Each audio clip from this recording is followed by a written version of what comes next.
The City Council work session for Thursday, April 25th, 2024 will be called to order at 3:01. Please join me for the Pledge of Allegiance.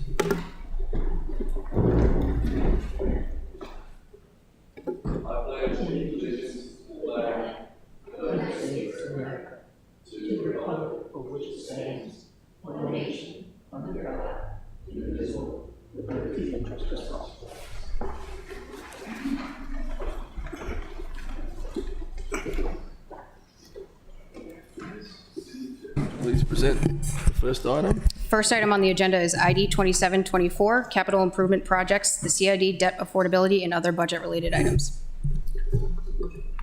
Please come forward.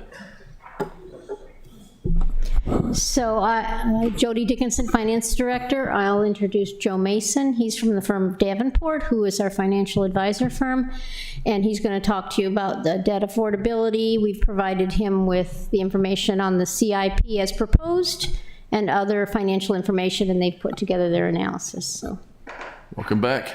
Thank you. Thank you, Mayor. Great to have you. How do we get that up there?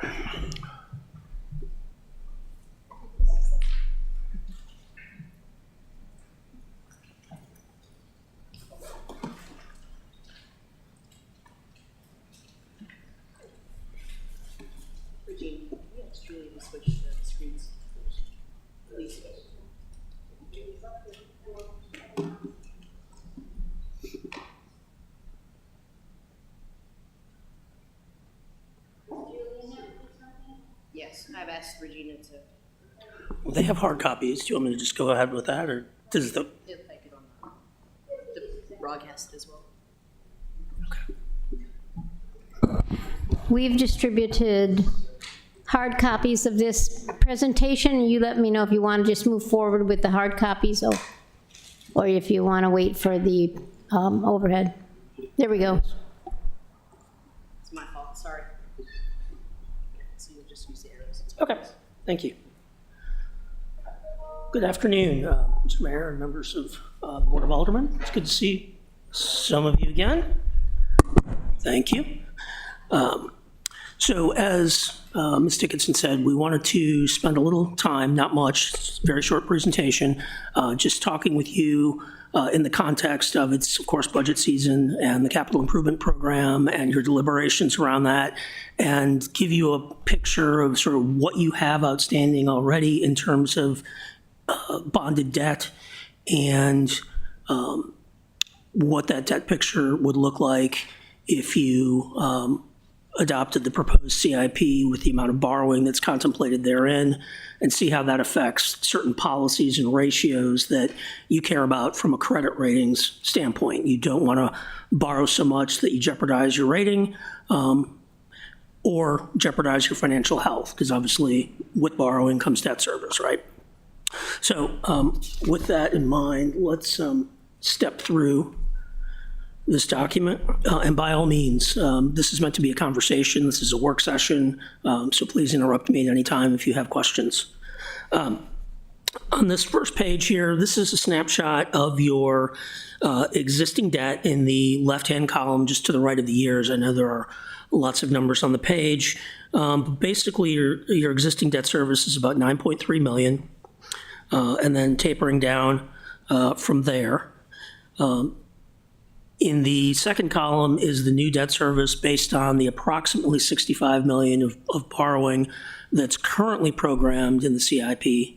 That results in the stream you see there that tops out an additional roughly $6 million. We measure, and the rating agencies measure, your debt service as a proportion of your budget. Just like you would in your personal lives, you spend a certain amount every month on housing, your mortgage payment. We're trying to get to what's left over to spend on everything else the government does. And the more that debt service increases as a percentage of your budget, the less money that's left over for everything else, which is a critical consideration for people sitting on your side of the dais. So you can see with the presently considered borrowing amount, again, of about $65 million, And with very conservative growth in your operating budget, this table here on 1 assumes only 1%. It assumes the actual proposed FY25 budget and then 1% growth thereafter. So it's a pretty conservative look, considering your budgets have typically been growing 3, 4, 5, sometimes more percent a year. This is a growing and an attractive place, and that's inured to your benefit from a tax-based growth perspective. So page 2 is a look at, in graphic form, what the existing and estimated new debt service looks like. Now, as I said, one of your policies is to keep your debt service between 10 and 12% of your budget, 12 being the outside marker that we don't want to go over whatsoever, 10 being probably the more comfortable level. That's 10% is roughly an industry benchmark. When I say industry, your fellow and peer communities and local governments around the state and region typically have something like a 10% target that they don't want to exceed. It's a best practice, if you will. So you can see in the graphic that with the programmed borrowing, you crest in 2028 at about 11%, we'll call it. Well, no, 10.5%, we'll call it. So you just barely bump over that 10%. But again, that's with a very conservative amount of growth in the operating budget. If your operating budget grows faster than the 1%, that creates a little bit more headroom, and therefore you wouldn't crest over that 10%. On slide 3, we take our first look at your debt capacity. Now, what this slide is telling us is that over the next 6 years, if you stick to your 10% policy target, you could theoretically borrow up to $85.1 million. I'm in the upper right corner of this document. If you see in blue there, 85.1, and still be in compliance with your 10% policy limit. And that's assuming a 5% coupon interest rate on any of the borrowed debt, which is, and here's the good news, that's currently above market. So we built some conservatism in there. So the amount really technically is probably more, but since we're looking out more than 1 or 2 years, we try to build in another layer of conservatism. That's why we use 5%.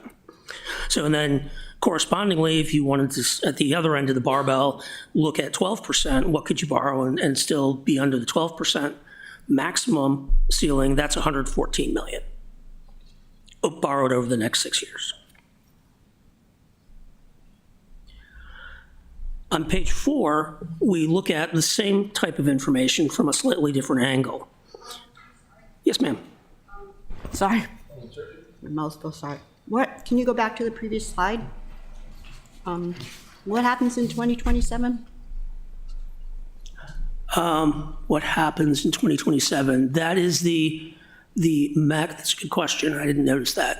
What this is doing is saying that based on the budgetary growth, this is the maximum amount of debt service or debt you can afford in each given year. So if we add 35 million and 10 million, looking at the first row, in 25 and 26, as that debt begins to amortize and pay off, basically because your budget is growing at only 1% a year, the debt service sort of catches up to the budget and you're unable to stay underneath the 10% or the 11% or the 12%. But within another couple of years of budget growth, you reopen new capacity. It's a year-by-year look at it. Right, Does okay. that answer your question? Well, you portray it graphically, right, on the previous sheet? Is that what you're?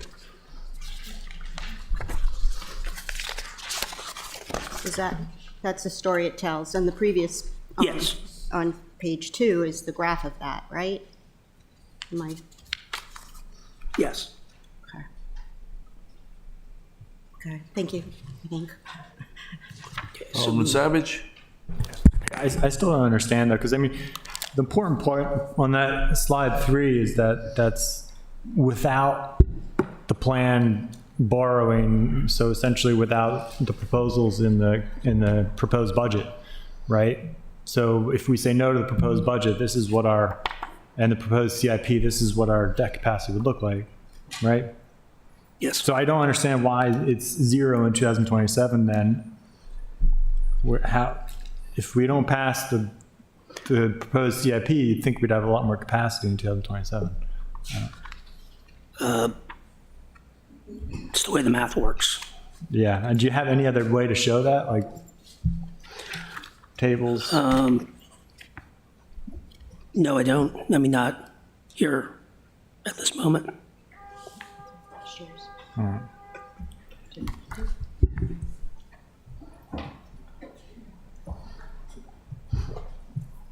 Right. Well, let's see if we can get to this by another means. I mean, basically, if you don't borrow 35 million in 2025, that capacity rolls forward. Or if your budget grows by more than 1% a year, you would, over 25 and 26, you would open up capacity in 2027 and be able to be in compliance with the 10%, 11%, or 12% policy limitations. This is a point in time analysis, not necessarily a suggestion of what, it's not at all, in fact, a suggestion of what you should borrow and when. It's just giving you an idea that based on what you've already got on the books, and if that policy is the 10 to 12% are meaningful to you, then that's the amount you can borrow based on the assumptions embedded in the analysis, which is, again, 5% coupon. How much additional capacity is opened up in 2027? If you were to borrow today, you would probably pay a true interest cost of roughly 3.25% to 4%. So that 5% assumption has some headroom in it.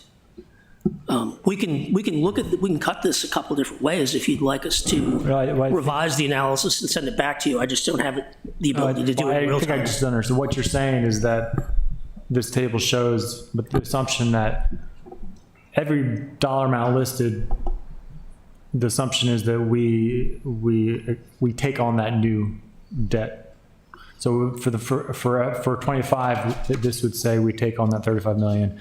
In 2026, we take on that 10.6 million. If we did that, then we'd have 0 capacity in FY27. It maxes you out. Is that what you're saying? That's and then we'd have additional capacity later on. So that's the assumption. I thought this was just showing this is what you can borrow each year, but again, I think it'd be helpful to say on this table that the assumption is you're taking everything listed in this column every single year. If that makes sense. Director Dickinson wanted to just add. Yeah, so I'm going to attempt to explain how I look at this, and Joe can correct me if I'm wrong, because you're right. This in here is assuming we're issuing the debt that's in the capital project, right? I like to think of it, if we were to make this chart with just our existing debt, right? The bars would be much lower. Am I right? The bars about percent of spend, they'd be lower than what you see here. And that capacity of debt we could issue and stay within the line is actually measuring the gap between the bar and the line that you're looking at, is what they're attempting to show with those numbers. So if we created this with just existing debt service, it would be lower, and that next thing is trying to measure that gap. And he'll get to the next one where you'll see in the back where you're doing the capacity. If you issue all the debt, you have this, which is more like what you're thinking, where's the capacity, right? There's not much room between the bars, the columns, and the lines. That's the way I visually think about it. And I don't think it works out exactly that way, but that's kind of... I think I got it now. So, Tierney? sorry. Okay, so what you're doing here is actually different than I think the previous page, because you're just presenting a what-if scenario that we did not borrow from fiscal year 2025 to 2030. This is without borrowing. This is dealing with what we have. Right. Is that a good way of saying it? Well, what you have presently is shown on page 1. Right. Where you don't see a zero in the year 2027. Right.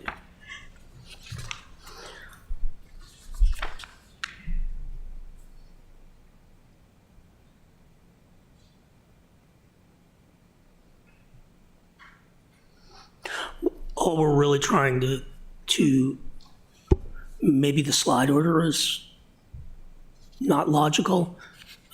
That may be our fault. But all we're trying to suggest to you is that you have established policies, and every year we come to you around this time and we attempt to measure how much outstanding debt does the city of Annapolis currently carry, and if it wanted to maintain compliance with its policies, how much could you theoretically go out and borrow at a given level of interest rate? And that's really what page 3 is attempting to tell you. It's your theoretical capacity to borrow and stay within those policy constrictions in each year listed. If we were to carry this out to 2035, for example, that $775,000 and we don't borrow anything more, that number would grow and grow and grow because your budget is growing. You'd be able to borrow and still maintain compliance with the policy. Just like if your 2026 budget, instead of growing 1%, it grows 5%, it's a numerator-denominator ratio. The numerator being debt service, the denominator being your total operating budget. If the denominator grows, the ratio gets smaller.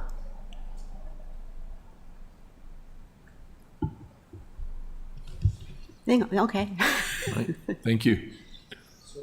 Oh, sorry, Alderman Arnett? Thank you, Mr. Mayor. I remember, Let's just, to turn my mic on, years of grappling with this until I looked on what you see on page 1, that last, and increasing it 1% annually. When have we ever increased by only 1%? So that makes this a very conservative set of parameters. And then when you go to page 3, for the longest time, we would never say 5% because borrowing rates were so low. So yeah, even with these zeros that are showing up in the tables, and we know 27 is the post-Buckley years, and he doesn't leave any money for the next mayor to borrow. But this is a satisfyingly conservative policy to stay in that 10 to 12 range. When we were researching this years ago, we are amongst municipalities, we have a much lower threshold that we allow ourselves than many other cities. But then the underlying assumptions are also fairly conservative. So, And they're intended sleep to be. at That night. was done with a purpose. pardon me? That was done on purpose Yeah. to use the conservative assumptions.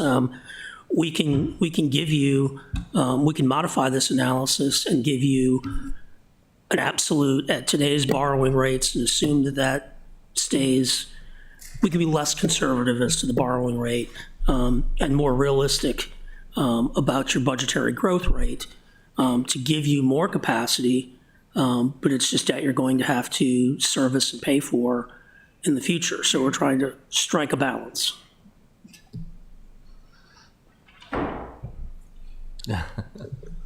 You know I'm conservative.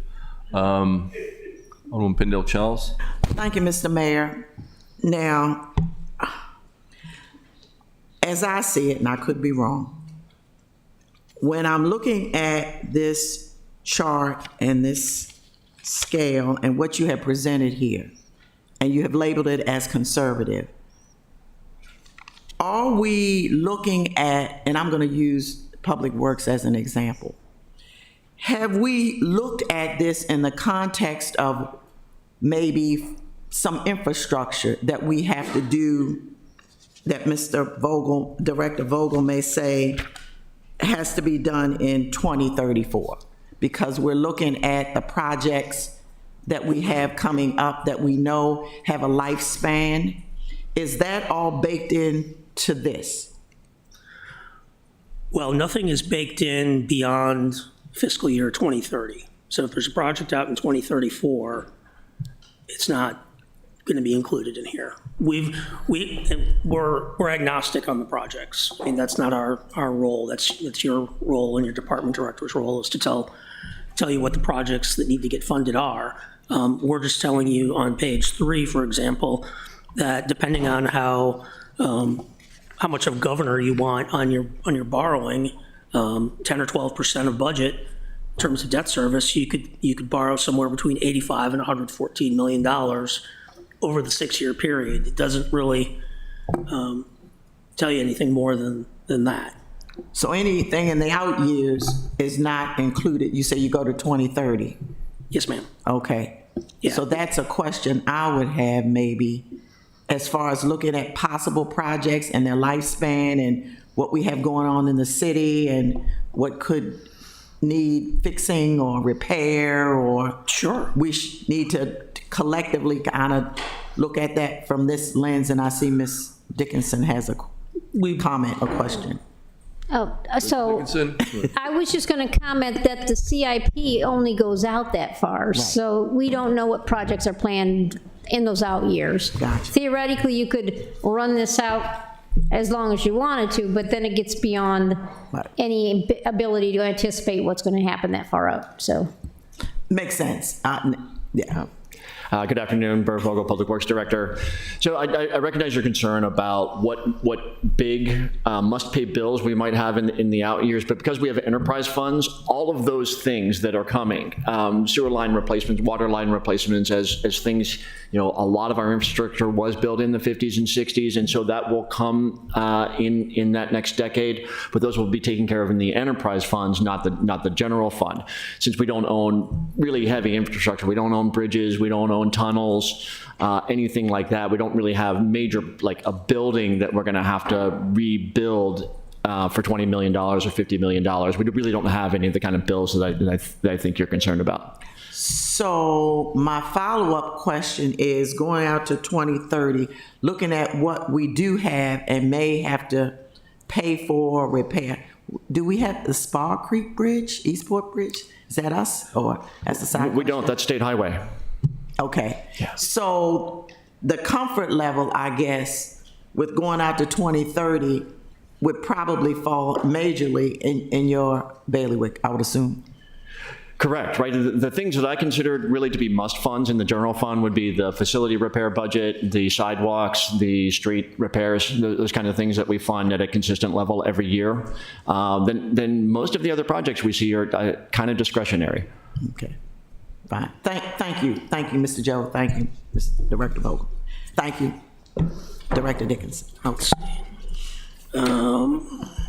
Thank you.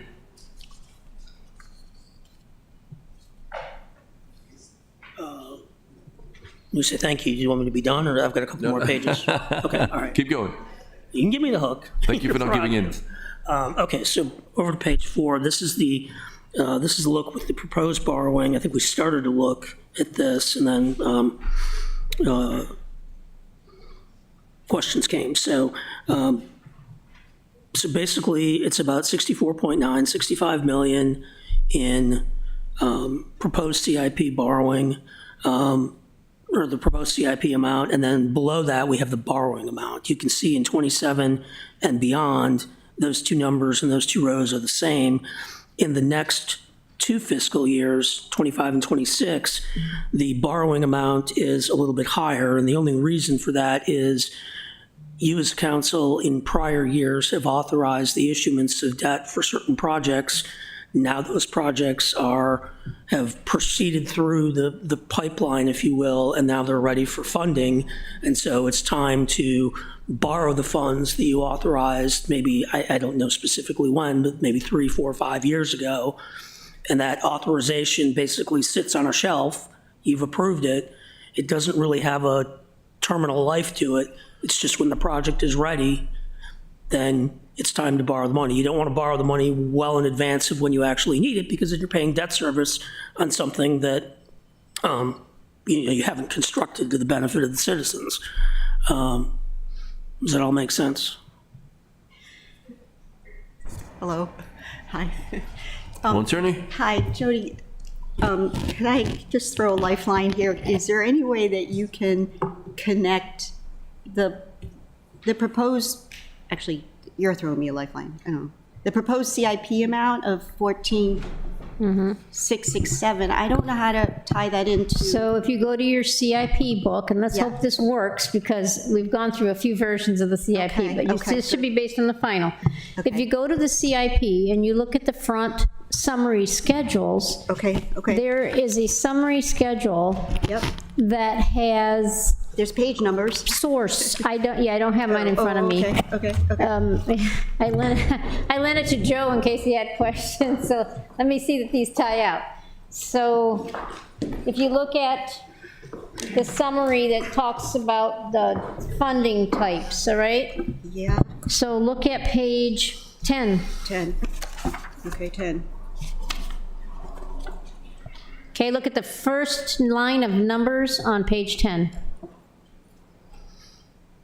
Yes. and you'll see. Oh, there it is. There's your 14.6, there's your 16.6, your 10.8. Those are, this analysis that you're looking at today is only for general fund bonds. Project, got it. Not the enterprise Not fund. the enterprise fund. And those, we sent this version of the CIP to Davenport, and they completed their analysis based on these numbers here. All right. And Joe was talking about the previous, in that prior approved amount, and the amounts that you approved for '24, we haven't sold all the bonds for those projects yet, because they're not ready to go, they're not shovel ready yet, so we haven't started them. So we don't borrow money until we're ready. So there's some unauthorized but unissued debt, which is what, the difference in those first two columns, the way you see. And in some instances, you may not ever issue the bonds that were originally authorized for a project for a couple of reasons. One, the project gets canceled or changes in scope. You get outside grant funding, federal or state monies. That's the best kind, other people's funds, right? What's my train of thought? Anyway, you don't necessarily spend anything, or project, one project in the CIP, one large project is moving slowly for whatever reason or another, and you've got more pressing immediate needs, but you haven't authorized the bonds yet for those other pressing needs.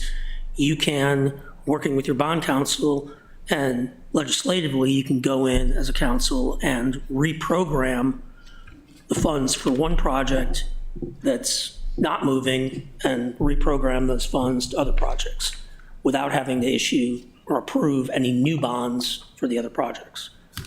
So Thank you. it sounds like a shell game, but it's not, I promise. It's all very much limited by the Internal Revenue Code, and that's why you have a lawyer specifically for that purpose with specialized knowledge. Thanks. Thank you, Jody. Thank you, Director Dickinson. Thank you. Continue.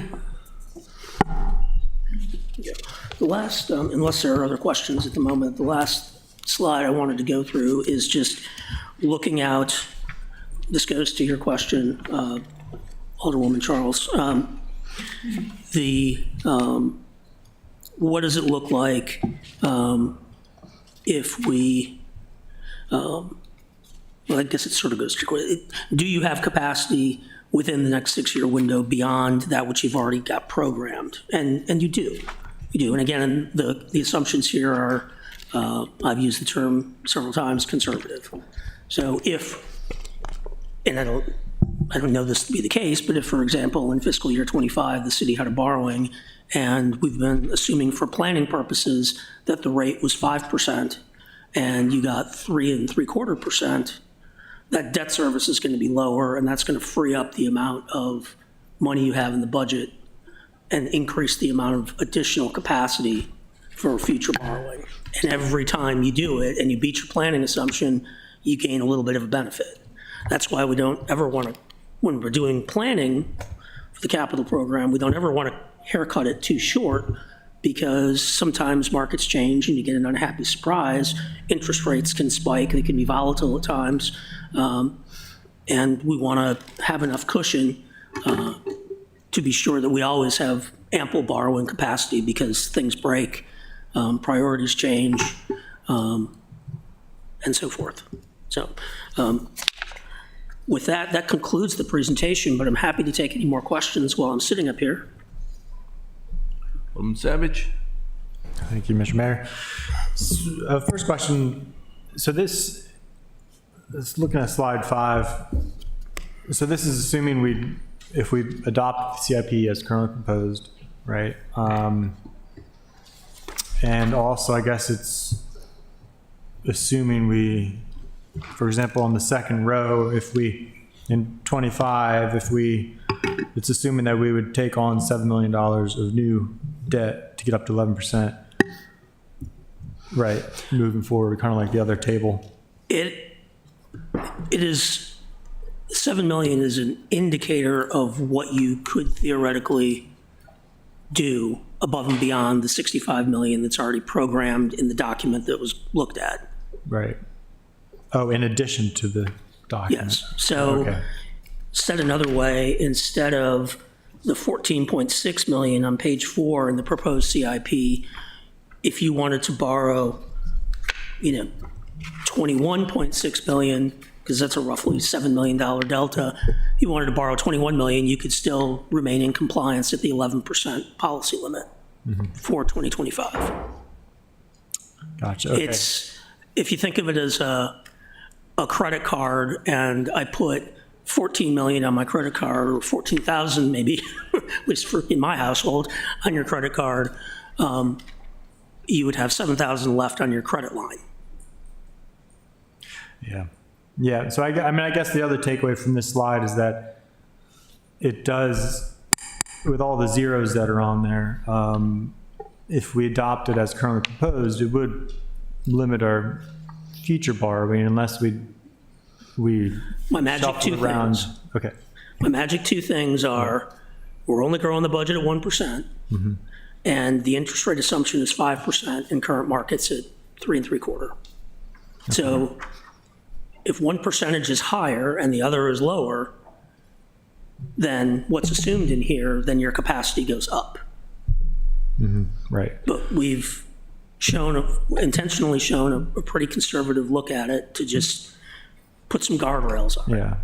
But also, as you said earlier, I mean, we can be more aggressive with it, and you may like that, but it puts you at risk if there's an economic downturn, and Yeah. once you borrow the money, unfortunately, you have to pay it back, right?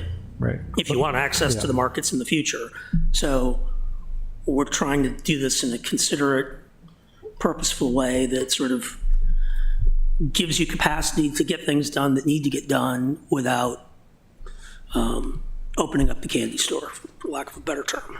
Well, I mean, we would have to, with these zero scenarios, especially I think when the next administration comes on, it's going to be and the next council, they'll have zero capacity for new debt unless they decide to essentially not do a certain project to move that, get the bonds and some other, not get the bonds on this project, but get on a new one that they want to fund, right? Because that's, it kind of it's tying the hands a little bit of future.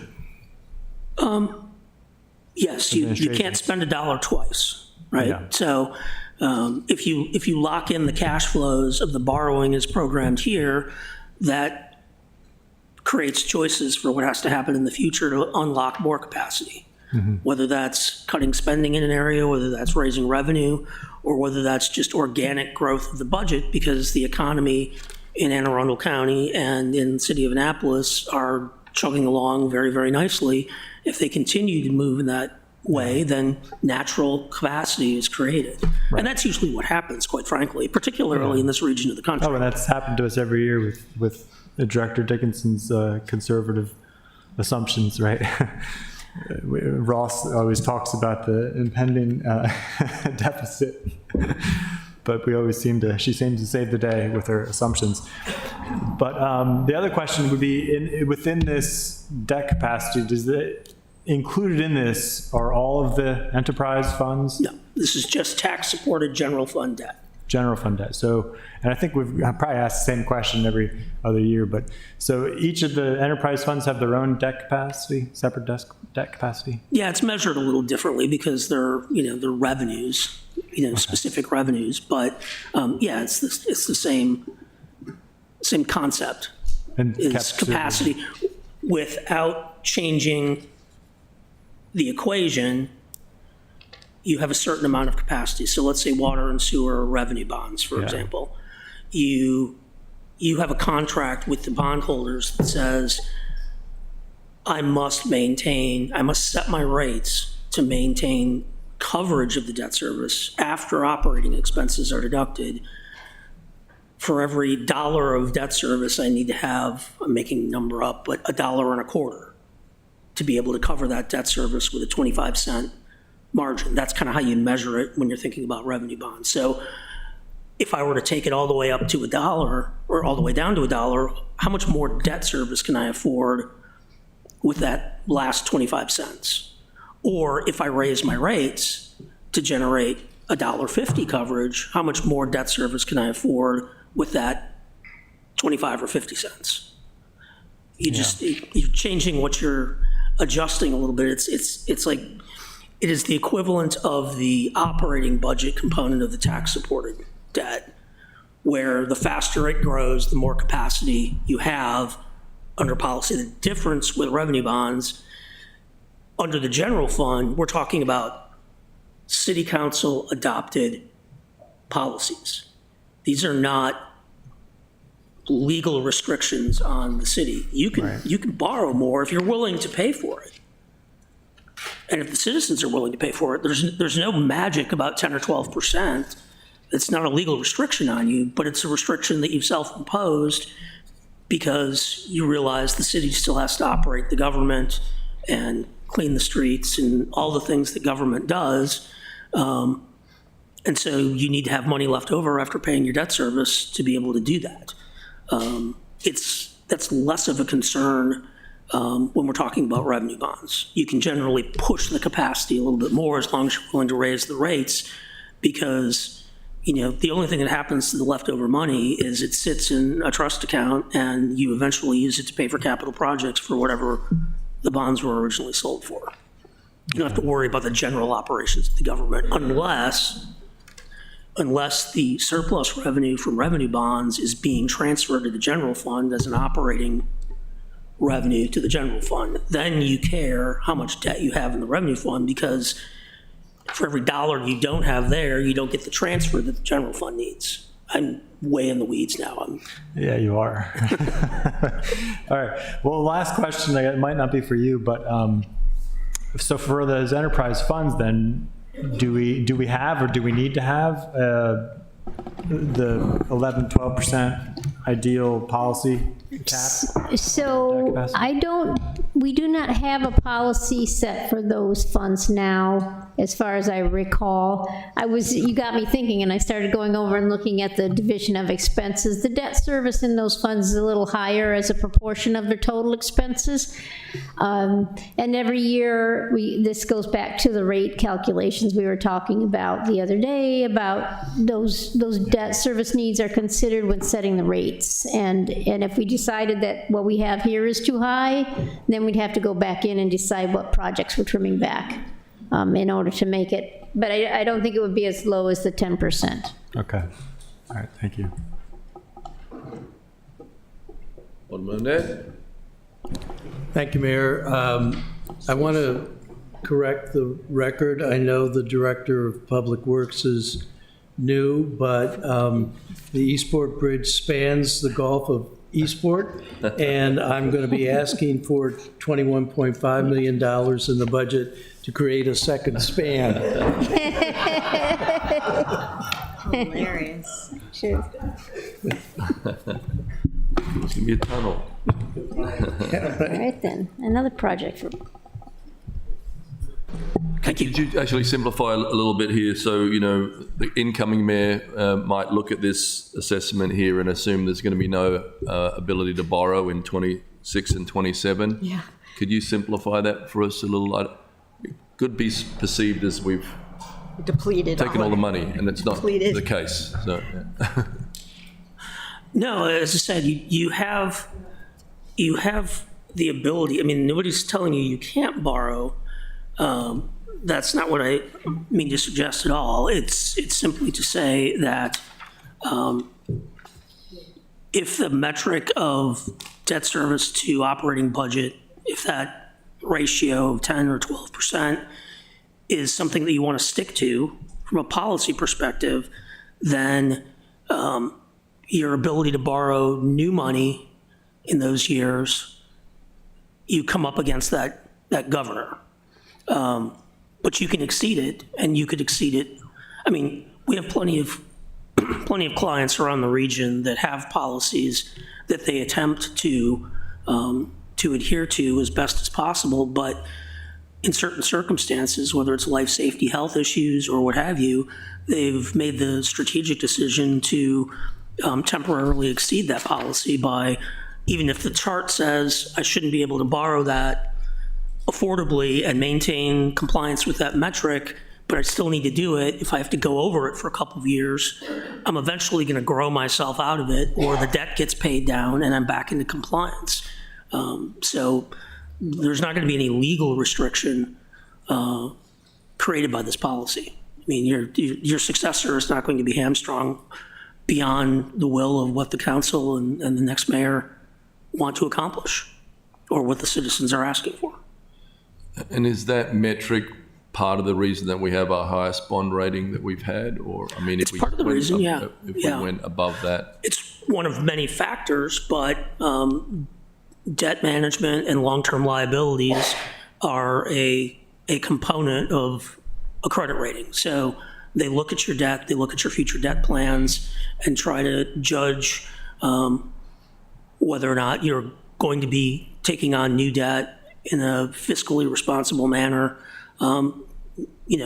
But it's a guess on their part. It's what have you done in the past, and what policies do you have in place that help guide you as decision makers. And that's why you've chosen to adopt the policy, is it's a guidepost that when all of you are no longer on the dais, not saying I wish that day to come anytime soon, but when your successors come on board, they've got a policy to look to, and they've got your past practice to look at as a guide to them. And that's important to the rating agencies. And you do have very high ratings. You have AA+, with S&P, AA+ with Fitch, and the equivalent AA1 with Moody's. Those are all one notch below AAA. So AAA is the next stop. And the 7 million roughly that could be available at 11% in 2025, if we were to have some of the grant applications that are out there now drop, and there, a $3 million grant came in here and a $2 million grant came in there, that would open up some space, would that potentially? Yes, if any of the $64.5 million that's embedded in the analysis that's part of the CIP, if any of that gets replaced by other people's money, that's a dollar for dollar add-on to your capacity. Thank you. Oh, Jim We had somebody up here in the way in, sorry. Cardillo. Hey, Jim. Good afternoon, thank you. I believe the mayor sort of asked part of my question with regards to the credit rating, which thank you for that. One question with regards to the projection says issuing at 5%. Is that the current rate we could expect on GO bonds? No, sir. That is a intentionally conservative rate. The current market is somewhere between 3.75% and 4%, depending on credit quality. Your credit quality is excellent, so I would expect you to be certainly borrowing at a rate of sub 4%, slightly. Sub 4. Thank you. And again, that rate would also be impacted by any change in the rating. Up or down? Marginally. I mean, unless there was a substantial change in the rating, the rate Right. could go up slightly, but not materially. No, but currently, if we were to go to market on geo bonds, we would see somewhere around 4. If you were going to market tomorrow, yes. 6 months from now, I can't predict that. No, nobody has a crystal ball. All right, thank you then. Sure. Thank you. Any other questions? Thank you for your time. We really appreciate you. Thank you so much. Thank you for all the. Thank you so much. Thank you so much.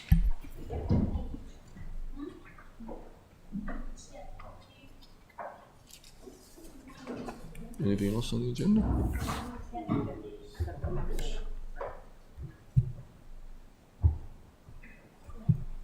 How you doing?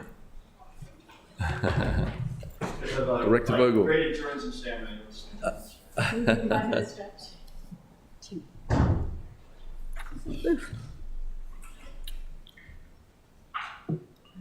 think I'll look at the book to choose.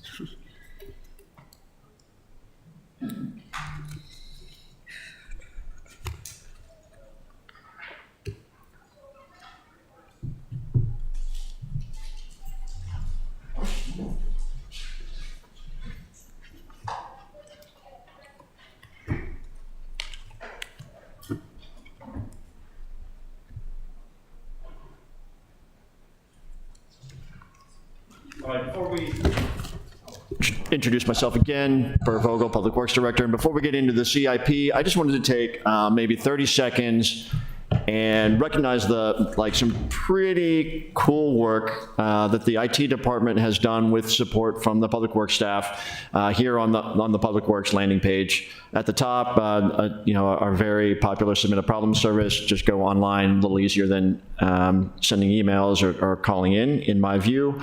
But what is really new is this Know Your Roads map.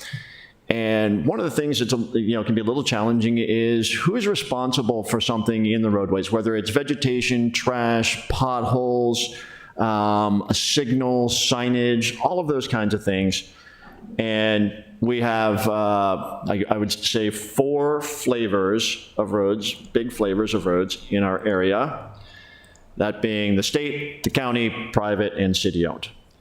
So as you come into this tool, through the Public Works page. Come on. There we go. You see a nice colored map of the city. And you can click on any road, but there's a legend down here, the dark purple and maroon color there, that is city, the red is state, and the black,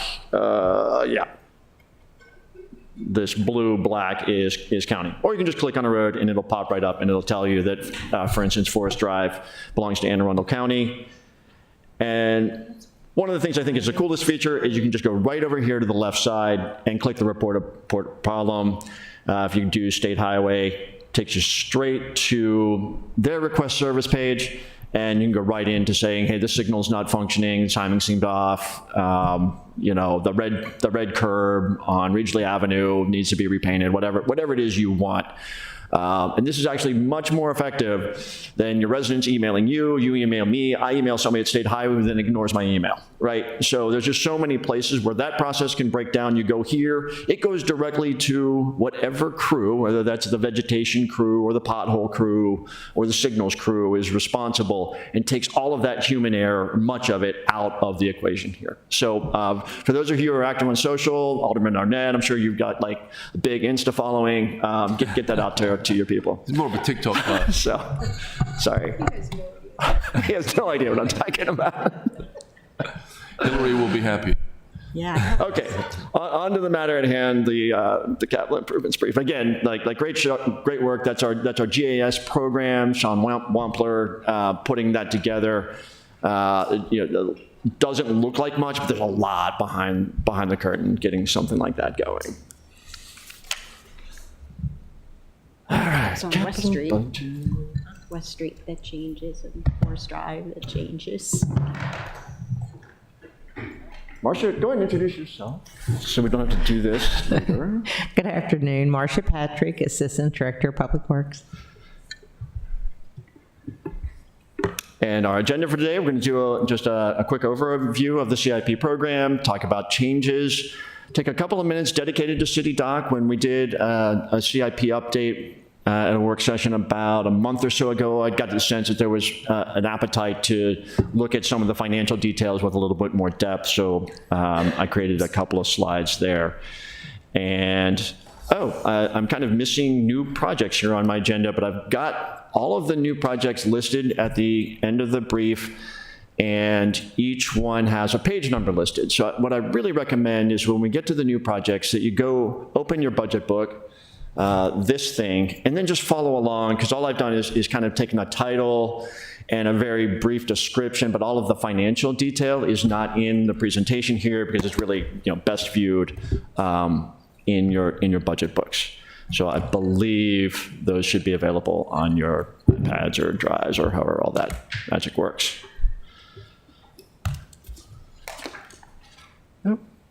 Okay, CIP financial overview.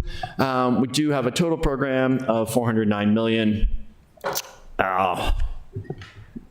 One kind of note here comparing 24 to 25 is that in 24 there was an additional like an add from the previous year of $47 million in the general fund, and in 25 there's been an increase of $49 million in the general fund. But once you take the City Dock projects out of that, because the City Dock was really a big part of FY24. In FY24, we added $18 million either in new projects or increases to existing projects. In FY25, that number is $41 million. So it's a really, that reflects a pretty big increase in workload. Not all of those projects will be executed by the Public Works Engineering and Construction Department, but many will. And so I think, not shocking news to any of you that we don't always start our projects on time because we just simply have a decent backlog, and the same is sort of true in procurement or the purchasing office, that they've got a decently large queue as well. So even though things will get put into the budget this year, you can expect a little bit of a lag on many projects before they get started. So here's a rundown of those new projects, and again, each one of these has a page later.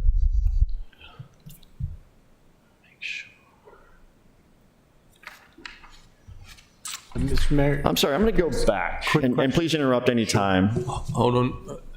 Director Vogel, Alderman Savage. just have a quick question on, so the new projects added slide, are those ones that are, they're in the CIP as introduced, or Yes. are these just new from last? These From last are fiscal year. projects that are in the budget this year for FY25 that were not in the budget for FY 2024, and they are indicated in the table up front as new. They don't have a CIP project number associated with them. So one thing I did want to point out about these totals, right, and you'll see these in the budget book.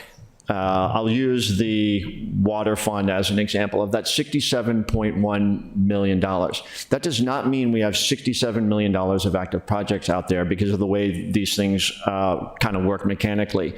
We've got a water distribution capital improvements project that runs about $5 million a year. And that CIP right now has $60 million in it. We've probably spent $40 or $45 million of that already. So that reflects really 10, 11, 12 years worth of budget, and we just keep adding $5 million at a time every year.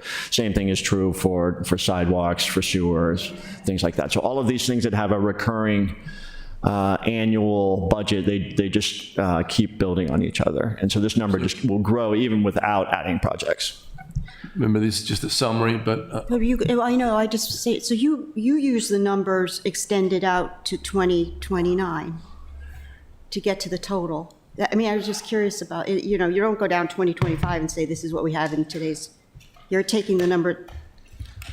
That's correct. Yeah, that's the full 5 years. Yeah. Okay. Yeah. Why do you do that? But that's okay. Yeah, total. That's fine. Okay, next page is a list of projects that have significant scope changes, and I just wanted to highlight these for everyone. And then I put the page numbers there so you can flip forward to those if you want at some point, and then maybe at the open discussion at the end, we can come back to any of these. But I do know Director Johnson, I think, is sitting behind me. And one thing we wanted to talk about here a little bit that's been an item of interest is the Weems-Wayland Field and the Spa Road environmental.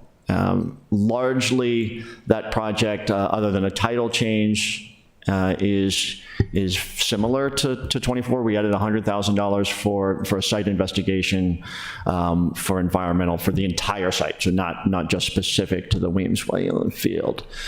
One of the decisions that we as a group have to face, largely it is your decision, is whether to go forward with the project as a natural grass field. So we do some environmental remediation, we put a 2-foot soil cap, and then we would reopen the field as a grass field. That is what is currently reflected in the budget.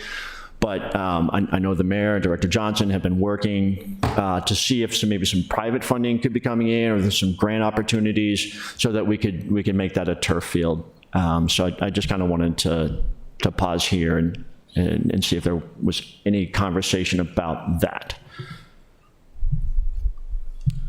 And maybe Director Johnson could give us some pros and cons on turf and grass field. Sure. Good afternoon. For the record, Rosalind Johnson, Director of Recreation and Parks.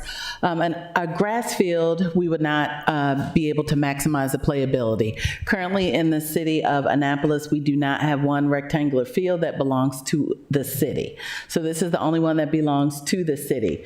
Bates belongs to the school system, and we have an agreement. We will have an agreement with Anne Arundel County Recreation and Parks to be able to utilize that field. So having a grass field would add a field to our inventory. However, whenever it rains, which it's in a floodplain area, it would be not playable for a couple of, depending on how long it rains. So it would be a lot of days where it would be shut down.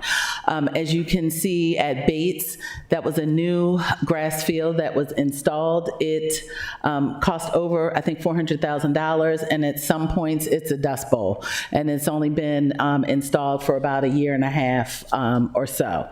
So we would probably see the same on Weems-Wayland because it's overloved and overutilized, and once we open Weems-Wayland, it would be the same. Artificial turf field, the playability would be 24/7 essentially. We'd be able to play 20 minutes after it rains.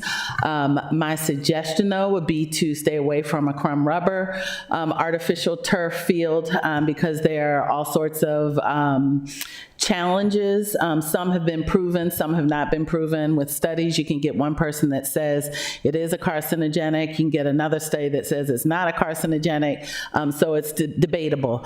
But I would suggest a Brock field, a Brock infill field, which is natural tree, and it's treated. They've had great success with this in Gaithersburg, Maryland, and Montgomery County School System recommends the Brock infill artificial turf fields. That would be my recommendation. It's about $250,000 more currently, and that's because it's relatively new technology. The comptroller is questioning the use of crumb rubber fields with the use of program open space funding, which I would assume we would want to use some program open space on this field, but I think Brock might be the way to go, and we might be ahead of the curve on that one. So with everyone wanting to get on our fields in the city of Annapolis because they are desirable, I think we would be doing a disservice to the community by not having an artificial turf field. We pretty much have one bite at the apple, and this is it, and I think we should carpe diem.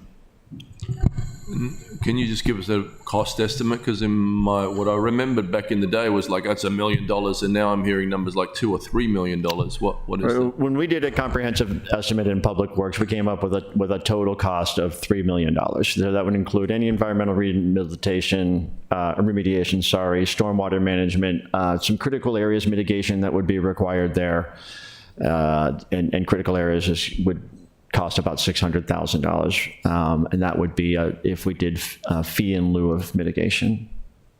So Director Johnson thinks, maybe it's not 3 million, maybe it's closer to 2 or 2.5. And the current budget, what's budgeted for now, just for grass, is what? Let's call it 600,000. Okay. Thank you. Who had the hand up first?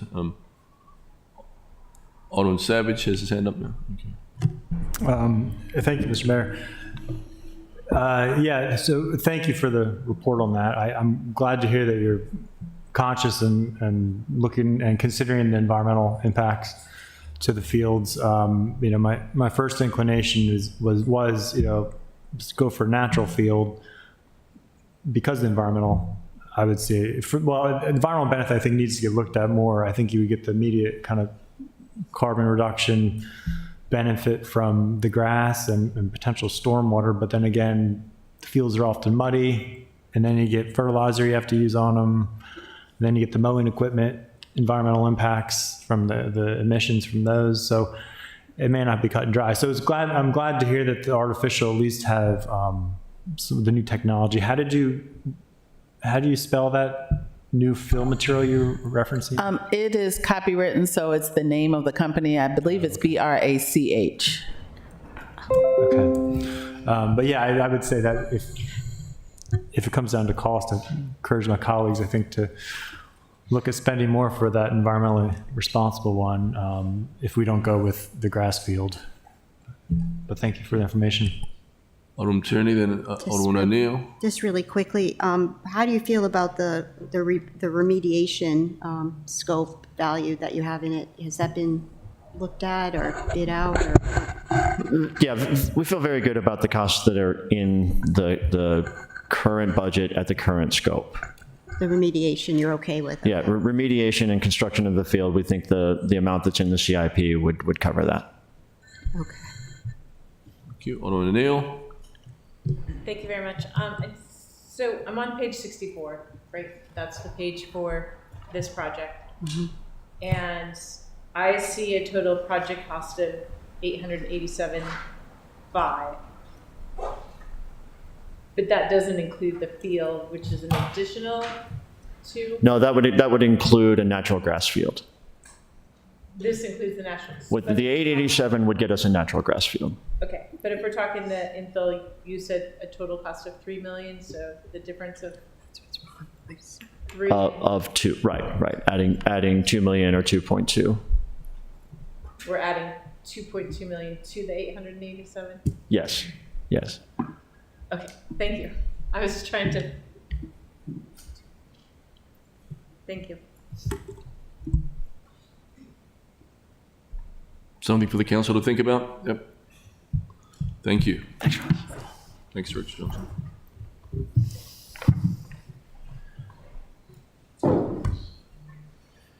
We removed 2 projects that were completed. To my knowledge, we didn't remove any that for cancellation reasons. I'm not listening. Okay, on to City Dock. The City Dock Resilience and Revitalization, this is the CIP 40042. I want to talk a little bit about the mechanics of the budget. I think you all are aware of this, but when you look at the expenditure schedule and the funding schedule in the budget pages for a given project, those 2 numbers have to match. And sometimes, especially when you're planning a very large project with multiple sources of funding, and as in the case of City Dock, a fairly dynamic scope, we went into last year thinking, okay, we're not really sure what the total cost is going to be, but this is the funding we have available, and so we moved money out of this project and over towards kind of the sister project, the CIP 5005. So we matched up that budget in 2024 at 46,000, and then in the 2025 budget, we're showing 63,400 for the construction cost. Million. Oh yeah. So, I'm sorry, 63,400,000. And then over in the notes, you see the construction budget target is 70 million. And that is really, the 70 million is what we are shooting for award of the construction contract itself, there will be additional charges to the construction line item in the budget besides just the construction contract. And you might be thinking, well, that's confusing. What would those things be? One would be construction management and inspection, an owner's rep service. And another one is, which is really large on this project, is that critical areas fee in lieu of mitigation. And that is money that the construction project itself will pay to the city to do critical areas mitigation activities, which can include restoration of stormwater management features, planting trees, things of that nature. So it is, in a sense, us paying ourselves, but moving money from one part of the budget to another. So you see there's a mismatch, right? The bottom line here is there's a mismatch between what we are currently projecting the total cost to be and what you see, or the funding that we know that we have available. So we're still looking for an additional 10 million in funding, and then we're really designing to budget here, and I think the next slide addresses that. And what I mean by design to budget, we've said, okay, we really think an additional $10 million is probably all we can realistically chase. Either, the Resilience Finance Authority and Arundel County could perhaps chip into the project, or we might seek some loans for resiliency projects. And that would leave us a $70 million construction budget. Even so then we now are going to design the project to target that $70 million budget. And that we really have kind of choices where we dial back some of the features of the park, some of the amenities, the fountain, the welcome center, perhaps, things like that. But we really think that's not the correct strategy. In conversation with the mayor, we're all in agreement here that the better approach is build something that's not mediocre. We're really going for something that is really represents the city and the state well. And then, if need be, if we can't afford some things, we'll just defer those items. And an example of something we might defer is there are two other parks, smaller parks, envisioned as part of the City Dock program, in addition to what we have going on at Dock Street. One is at the end of Prince George Street, and the other is in what we call the Donner parking lot next to the Chop Tank. Those would be great candidates of things that we could put off for a few years, maybe get a better understanding of the cost of the City Dock project as we actually bid it out, do all of those things, and then see later down the road if these things are affordable. So that's the approach we're taking on the City Dock project. And I'll pause there for questions. Tierney? Just quickly, just to be clear, I'm looking at the budget books. I don't, Sure. The project City Dock Resilience and Revitalization in the revenue, in the funding schedule,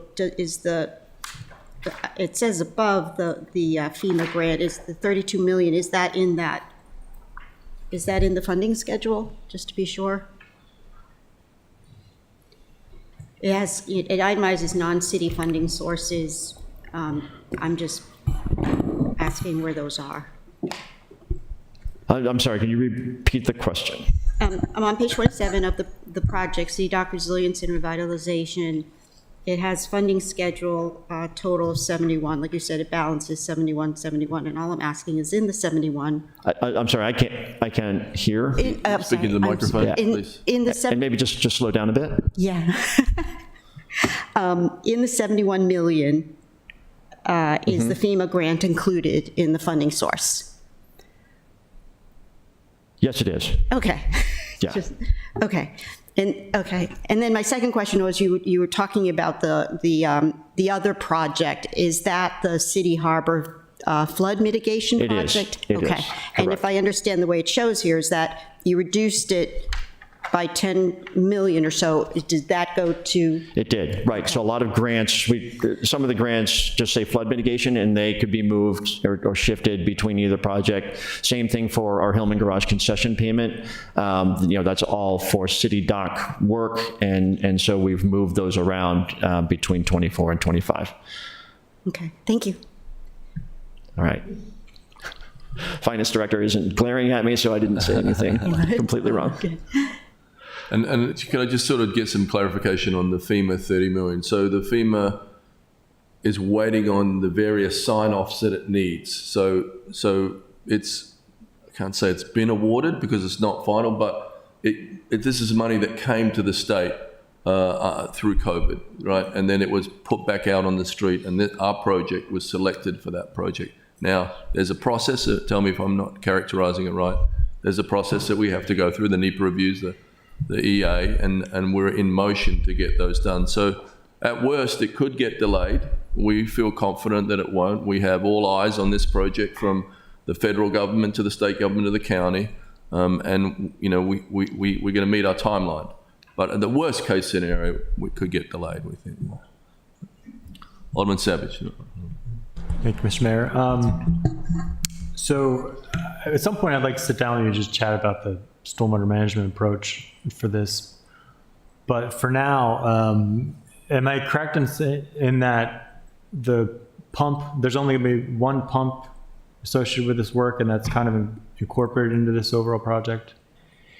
Or is that still in all of City Dock, there are going to be three. Three. One in the Dock Street parking lot, one in the Donner parking lot, and one in Newman Street. And that's in this total currently, unless it's deferred? No, those are must-dos. So the things we consider must-dos are all the resilience. We're going to build the flood barriers, and we're going to build pump stations to be able to handle the rainwater that comes. Okay. Alderman O'Neill. Thank you very much.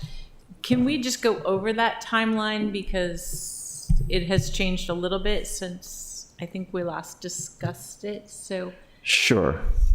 you sent me a really great timeline for Robert Eads, and I appreciated that because it outlined the 4 different aspects before we get to build. Can you do the same for this? Okay, so for City Dock, the first near-term milestone is to sign a construction contract with Whiting Turner, who is part of the AMRP partnership.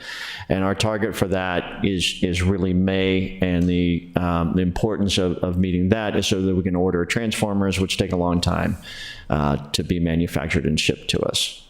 The next major milestone would be approval of that FEMA grant, which is dependent on completion of something called an environmental assessment, and that's for compliance with the National Environmental Policy Act. So once FEMA completes their NEPA piece, they can then they can notify Congress, and then they can award the grant to us, and that allows us to break ground. So the target on breaking ground is November, and that would start construction of everything. We would be demolishing the Harbor Master Building and starting construction of the resiliency and the park work there in that portion of the parking lot in Susan Campbell Park. The construction will continue through September of 2025, pause for the fall boat show, and then we would move on to the later phases after the fall 2025 boat show. So that is the current Plan A schedule.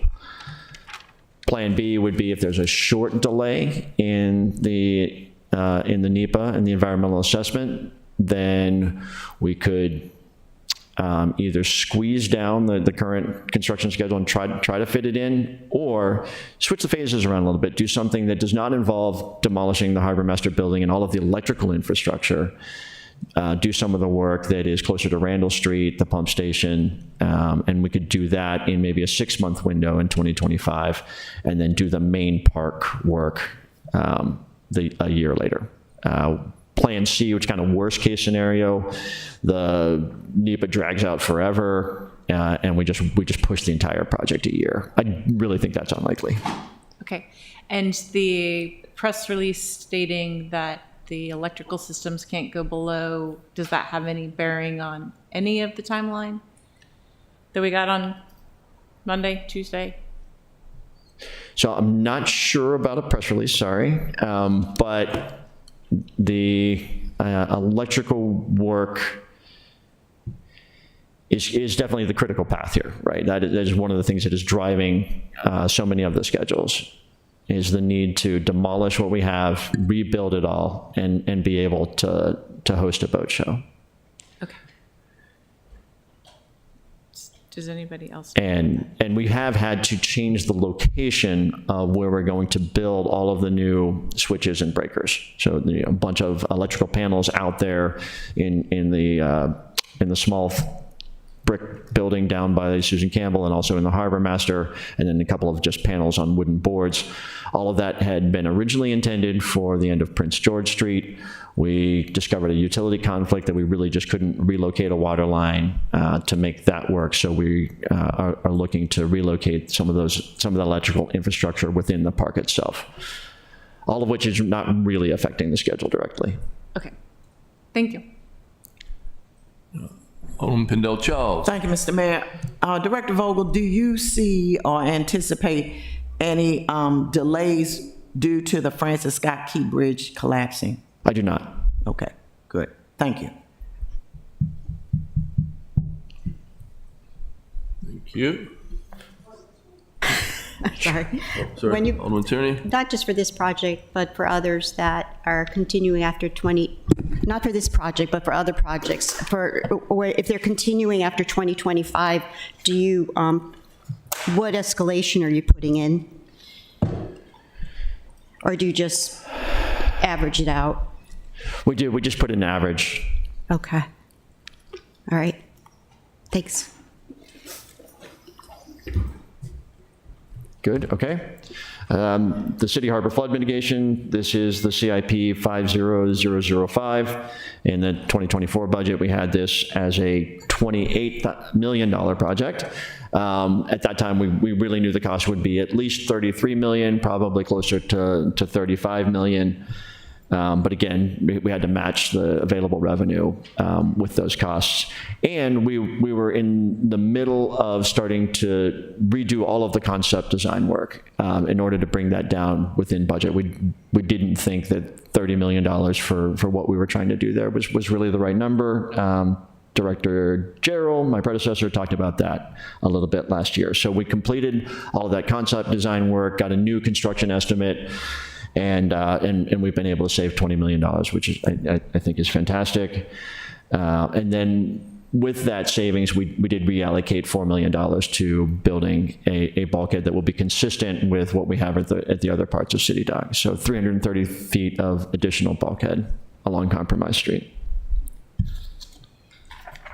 Does that still put the sump, the big tank, below ground tank in the basketball field? It doesn't, right? So that's a big part of the cost savings is bringing, it was 3 42-inch discharge pipes from one side of Compromise Street to the other. Involves a lot of utility relocation, a lot of digging, very complicated construction logistics, as well as that was an 8,000 square feet below ground vault, what we call a wet well. And that was going to be built really right up adjacent to both Newman Street and Compromise Street, making that construction, all the shoring, very complicated, very expensive. So by rethinking some of our design parameters, what our expectations were for flood management there, we've been able to take that wet well, split it into 2 pieces, each about just 1,000 cubic feet, which makes a lot of these construction problems much better. And we no longer have to build another stormwater conveyance pipe at about 42 inches from Memorial Circle all the way down to Newman Street. That was going to be very expensive and also disruptive to our lives. So we'll just be able to build a pump station much closer to where Main Street and Market Space collect and avoid that big pipe in Compromise Street. A lot of words. I usually do better when people explain this stuff to me in pictures. So if anybody wants to look at maps, drawings, it's a little easier to understand that way. Thank you.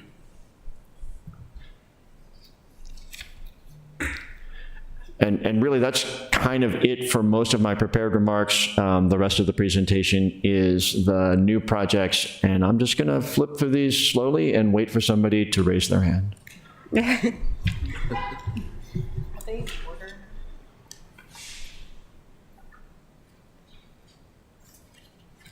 Page 19. Actually, what I'll do is I'll read the title and I'll read the page number to go with it. Yeah, that'd be great. Bay Ridge Avenue Bikeways, page 19.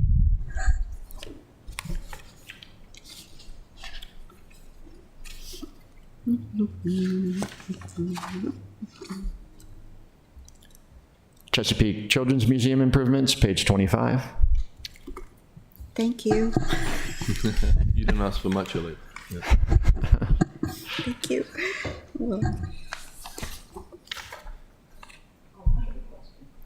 Ron Pindell. Sure. Thank you, Mr. Mayor. Is this all part of the Weems Whalen big project? The Children's Museum is not, no. Okay. Completely unrelated. Okay. City Dock Boater electrical upgrades, page 26.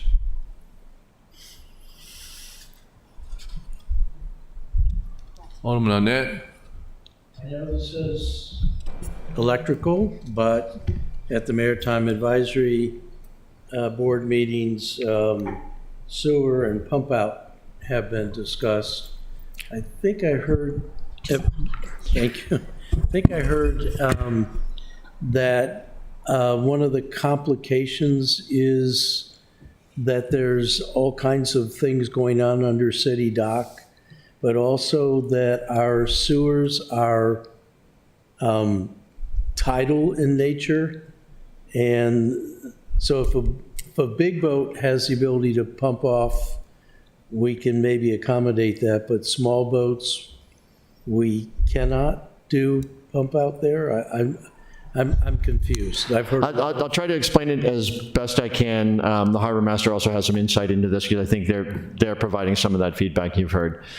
So it is true. To tackle your first question, it is true that as the tide comes up and the groundwater levels rise along with the tide, that water is able to infiltrate into our sewer pipes, and those pipes surcharge.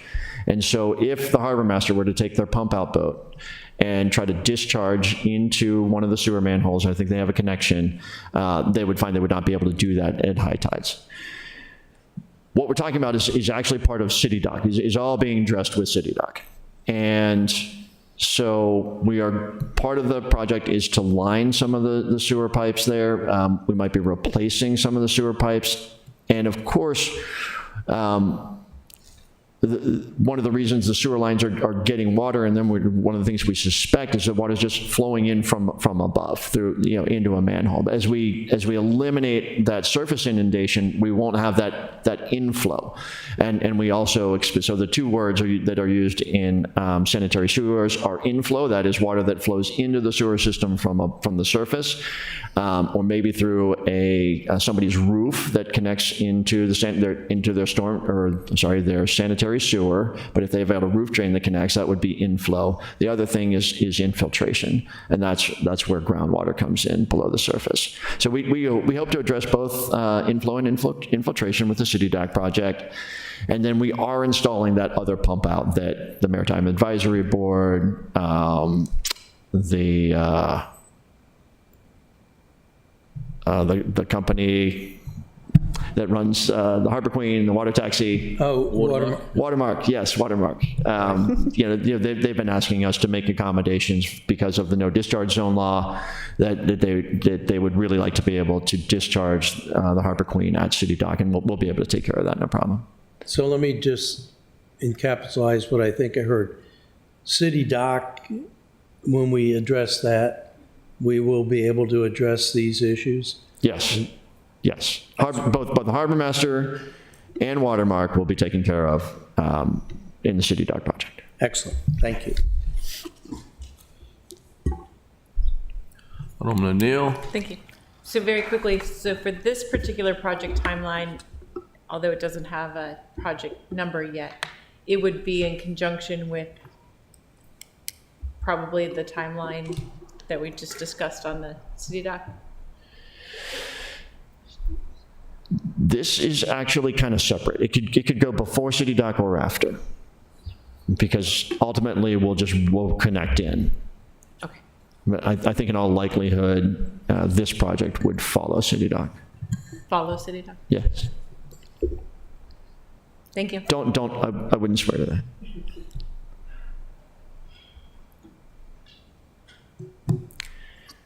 Think of this as the outlets and the faucets in your home. City Dock is taking care of the electrical poles outside your home. You can replace your faucets and your utilities while BGE is taking care of the electrical outside. Thank you.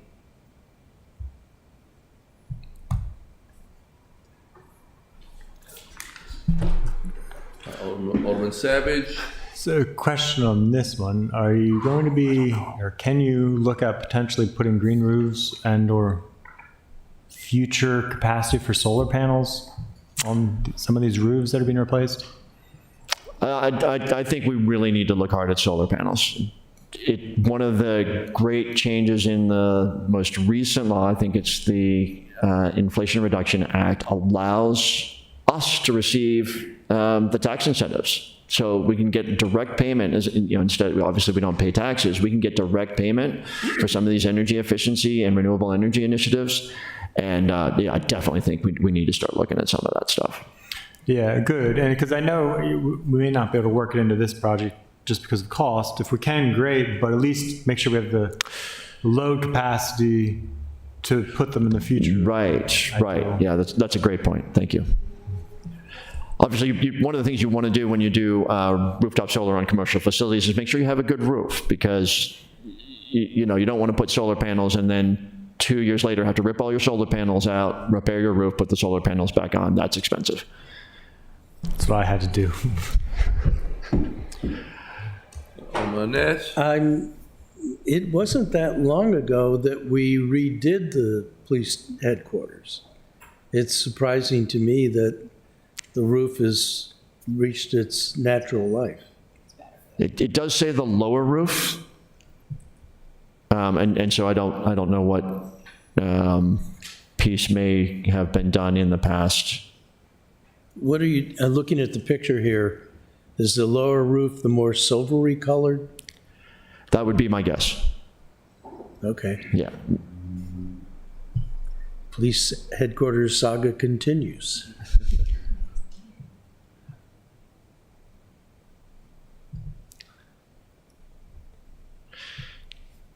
Next one, city green roof repair, page 31.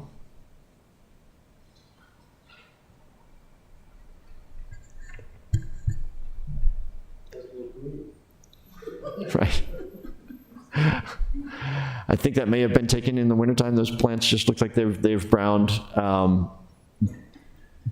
But as a for instance, if you go up to the roof of Pip Moyer and those plantings have not been well maintained, some of the drainage is blocked, and so it's no longer really functioning as a green roof, especially as it relates to stormwater management. So very important that we have a recurring maintenance program here, starting with these projects, so those can function as intended.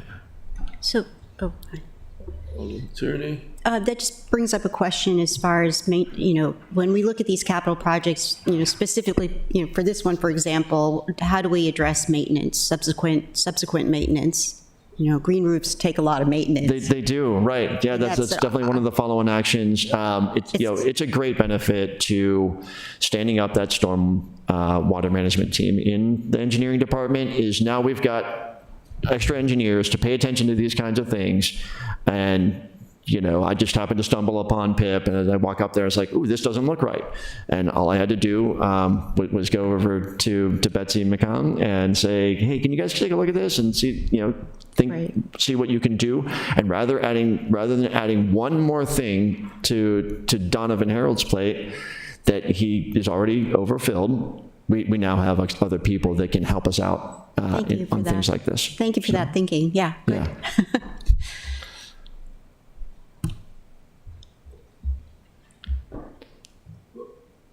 Oh, sorry, Alderman Annette. Would you, Sure. city office space? Yeah, city office spaces is next. Right. So, $3 million, $3.3 million, it seems like a lot of planning. Yes. It is definitely for more than planning. This is to accommodate additional growth in square footage. And the assistant city manager gave us a copy of the study. I just haven't read it yet. Can you give us a flavor of what we're looking at? In Overall, a growth of about 10,000 square feet would help us out a lot. So I think we're sitting at 17,000 square feet. Maybe that's all of our space, or maybe that's just 145 Gorman. It has been 4 or 5 months since I've looked at that. So this money would allow us to rent some additional or lease additional space. It obviously would not allow us to purchase, let's say, 145 Gorman or a building that was 50% larger than what we currently have. Is the Maynard Burgess house, that's what we are? Yes. At all in the thinking here? It is, yes. Good, Yeah. good. I want to be over there. Did you want to weigh in, Mr. City Manager? Or Director Dickinson? I know you love to.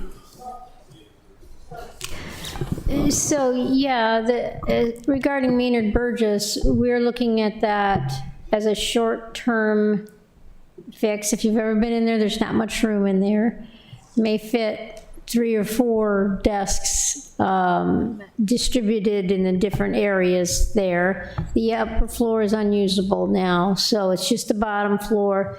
We're thinking about using that temporarily while we look for another space. If I try to fill out all my positions I don't have enough desks for everybody.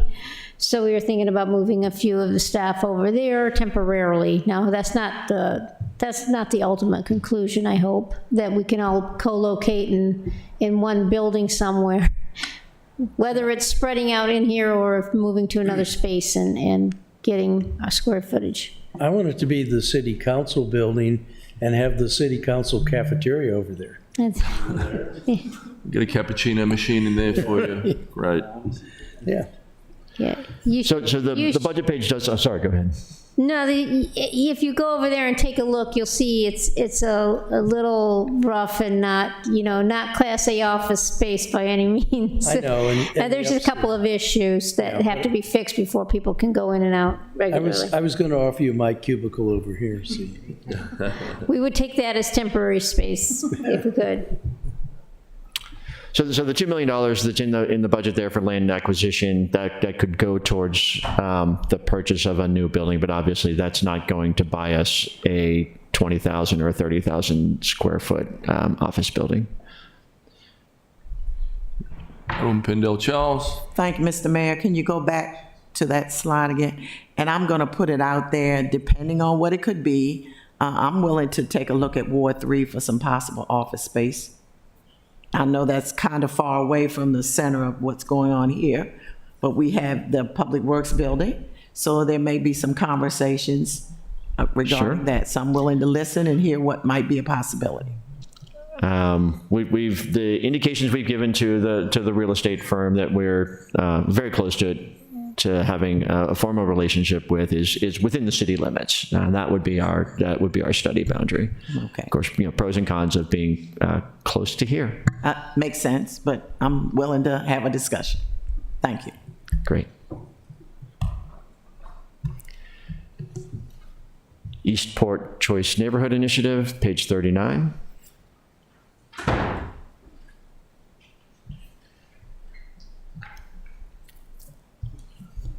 Alderman Arnett. Thank you, Mr. Mayor. What does $2 million get us? Is this pre-planning? I've heard different things attributed to that figure. I really only know what's in this page. Is Mr. Lashinsky still behind me? Yes. Yes. He might know, but it does say design. We hope he does. Of course he does.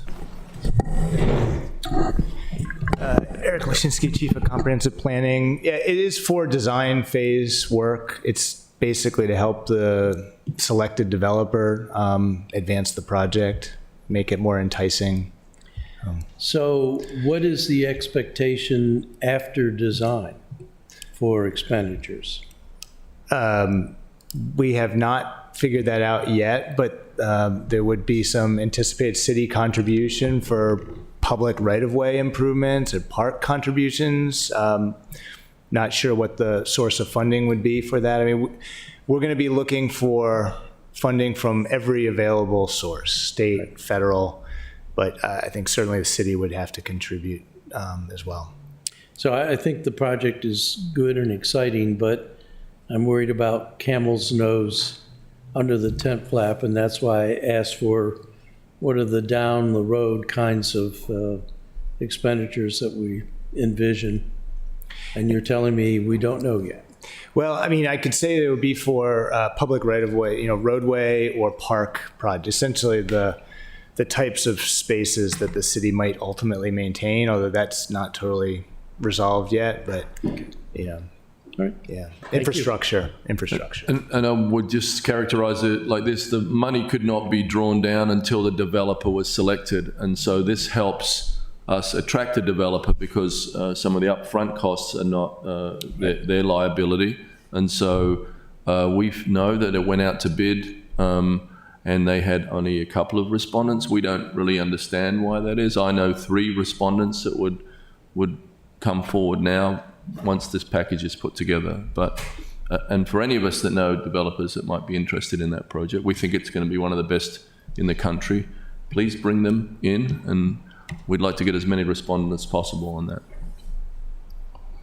Yeah. Could I ask a little bit on the flexibility of the money? That's a question that's come up here, given the current hacker crisis. We left a meeting with hacker and the state and federal delegates, representatives, just before I came in. When we had the SOS call, we said we would explore if there was flexibility in that million. We know there's no flexibility in the $1 million from the state. That's been categorically stated from representatives there. And I know you get a sense of what the council's appetite is for that as well, but there is a crisis. So is the language, and maybe Mr. City Manager can give us some direction here, is the language, or Director Dickinson, is the language in the way the money was appropriated have flexibility or not? Sorry. Michael Malinoff, City Manager. The Director of Finance needs guidance from the federal government on the use of the money, so it may or may not. We're not sure. Not sure yet. Whether it can be. But as you mentioned, we did just break from that meeting with state representatives and others, and hopefully there'll be other sources of money coming to the table too. This is another topic for us to discuss. Thank you. Thanks, Eric. You're welcome.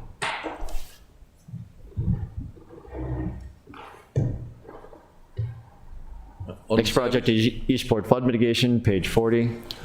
Yeah, I do have a question on this one. So the funding, it looks like, is for initially, so nothing started on this, but it looks like the money's going to be for planning and design for the next fiscal year. That's correct, right. So have we done, or is that going to include a vulnerability assessment as far as looking at specifically city assets and also potentially residential properties that are going to be most? Yes, that's really part of the areas we're looking at. This does kind of focus on that Second Street is where we see the most problems. But there are other areas, but Second Street is a big part of it. Oh, right. We have the lift station there. That's that is the big city asset in that area. But we have flooding there at Second Street that is very similar to what we had at Compromise and Dock Street before we made some modifications to the storm drainage. So they get very frequent nuisance flooding that could be mitigated with check valves or something of that nature. But also on larger tides, they overtop the bulkheads. Okay. Yeah, because I guess the order kind of seemed odd to me, as far as at least what's identified in the text for phase 1 and phase 2. Because street ends themselves, some of them may need to get protected first, because if they're impacting people's access to properties. But it seems to me that some of the more important assets would be the pump station and the Maritime Museum. Like if the street ends flooding, sometimes it's a big deal. It makes it a little difficult. It's more of a nuisance than a threat to an actual structure, if you know what I'm getting at. Right, correct. So it's flooding people's properties, their access to their homes. I can't remember the name of the side street right off of Second that the Maritime Museum is kind of at the corner of, but that's the area that we're really talking about. And so with low cost, low engineering, solutions that we can put in place in the near term, we can just go ahead and do that work.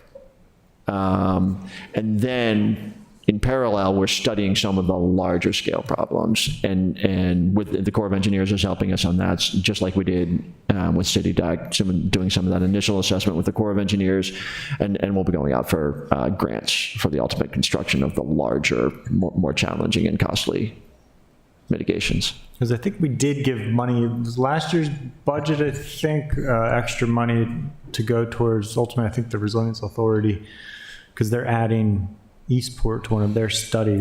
They are, right, and they are doing a parallel study that we're trying to make sure we don't really overlap efforts. Okay, that's what I wanted to make sure it wouldn't happen.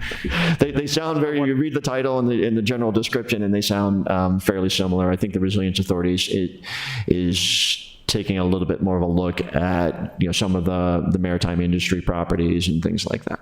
Okay. All right, thanks. Yeah, just keep us in the loop, I guess, as far as that scope gets refined, and like to know more about it. And that's the money we pulled down through the Resilience Finance Authority, our Resilience Finance Authority. That was about 800. What was that number, that grant? 750? I'm not sure. I wouldn't want to speculate. It's been some time since I've heard that. Thank you. Alderman Annette? Yes, so I got the alderman's kayak out of this money, but we'll go along with the deputy dinghy. I'm happy for the focus on Eastport, but where are the next places in the rest of the city? Are we the only low spot? Or, why isn't it happening in Ward 7? Are they better than us? Higher. Yeah, these are the areas where we have a lot of low-lying streets. I'm raising a serious question. We know it's happening in Eastport, and I just drove through some of the water last week, but where else in the city are we considering that is going to be next in line for the high water? Really, honestly, nothing comes to mind at the moment. When I think about, Murray Hill, for instance, right? Those streets all go down. They've got a lot of grade to them, and many other places around Spot Creek are that way. As soon as you get back 20 feet from the shoreline, you're at significant elevation. Well, that's good. It is good, right? We're very much helped by our topography here. We're nothing like the Netherlands in terms of the amount of we talk about protecting things in acres, single or double digit acres, and they talk about millions of square kilometers. It's just like totally different. We're not Louisiana or any place like that either, where it's just very flat and very low lying. Thank you. So Alderman Savage? Just one other quick thing. 15 minutes. Maybe we can circle up offline about this, because I know the county, we're having some challenges with trying to manage the stormwater at some of the street ends and shoreline where the storm drain intersects with the tidal influence.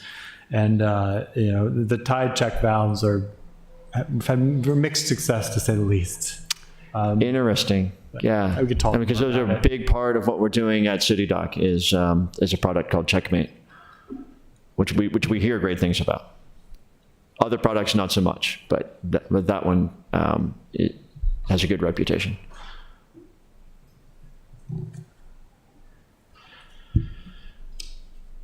Oh, so really, to Alderman Arnett's question, the gears turn slowly sometimes. Rather than flooding, what we really see in the rest of the city is erosion problems, right? With rising sea level, subsidence, you see coastal erosion, and that's really what the rest of the city deals with a lot, and it's a big part of, I think, our stream restoration programs and things of that nature. Fuel island tank removal. So our existing fuel tank there at Spa Road needs to be replaced, and that we know that there has been some past leakage there. So we'll do some soil remediation, and this tank will be movable once we move into that Eastport CNI initiative, and we use this space for housing. We'll have to find another place for our fueling location, but these tanks will be able to be moved. Hilltop Lane Hiker Biker, page 51. Alderman Savage, So, that's how he gets to work. Gets to right. City Hall. yeah, I did do this today, actually, but, so, yeah, so on this, a great news, I think it's great to do. This is a great street to start making some of these next level of improvements, to have a separate path, it sounds like. Is this going to include, at the same time, potential readjustment of either the road lane widths or the orientation? Yes, absolutely. In one of our studies, the traffic safety corridor study, we're going to be looking at all of those traffic calming options, and so this one will go in parallel with that. So a lot of that upfront design work will be done in a traffic safety that's also looking at Edgewood, Bemby Beach, West Street, and a couple of others. Excellent news, and hopefully incorporate trees if we can. Sure, absolutely. So yeah, and for my colleagues' sake, a number of us just got emailed about a crosswalk on this street, so it's good that we can report back on this. Alderman And Annette. that may actually be one of our later slides, if my memory is good. So 2 points while we're here. One, on Bay Ridge where Fairview Avenue comes in, we have that suicide bulge where the sidewalk comes out into the street, and so bicyclists have to swerve out in the lane as they're going towards the Eastport Shopping Center on Bay Ridge. So But- that traffic calming feature, is that what you're talking about? No, this is where the shopping center is and where the bus all, the next street up as you're going out Bay Ridge. The streets don't exactly connect, so the bicycle lane just abruptly stops there. And I think that may be something where we have to do some eminent domain and chop off the sidewalk and make that bicycle lane continue. But for down the road thinking, because we were talking about this when you were out in Ward 8, I think before I get on a bicycle and go anywhere, I want to feel safe in my own neighborhood. And I know there's this trade-off between on-street parking and bicycle lanes, but I've been looking at DC every time I go in to visit my son. They're doing a great job in DC. And I think that as we consider the comp plan and we consider trying to foster more pedestrian and bicycle transit, we really have to start thinking about how we convert things in the neighborhoods. So the only thing I would offer there, I think that's part of like a comprehensive cycling strategy, a little bit more in Eric Lashinsky's lane than mine, although we think about these things quite a lot. It makes sense to me to build out the arterials first, because you go into a residential street, take away street parking, build a bike lane, and it becomes a bike lane to nowhere, because it dumps you out on some place that's not safe. So it makes sense for me to build the freeways first and then take care of the side streets. But personally, as a cyclist, I feel much safer in a neighborhood because the speeds are lower. People are expecting kids to be playing there. They're expecting bicyclists in the streets. It is places like Bay Ridge, Tyler, West Street, of course, Forest Drive, just absolutely suicidal, although people do it. No, I totally agree. And we talked about it the other day, but I'm thinking in terms of the emphasis in the comp plan. And if we really truly want people to get on a bicycle, I can get from my street out to Chesapeake, out to Bay Ridge, but getting through the neighborhood, it's safer for sure, but it's still dicey. But it's, Yeah. we could lower the speed limits, and I think that's something we should talk about. And I'm just going to make a note of that. You want to take a lane of parking out in Eastport, is that right, Alderman Arnett?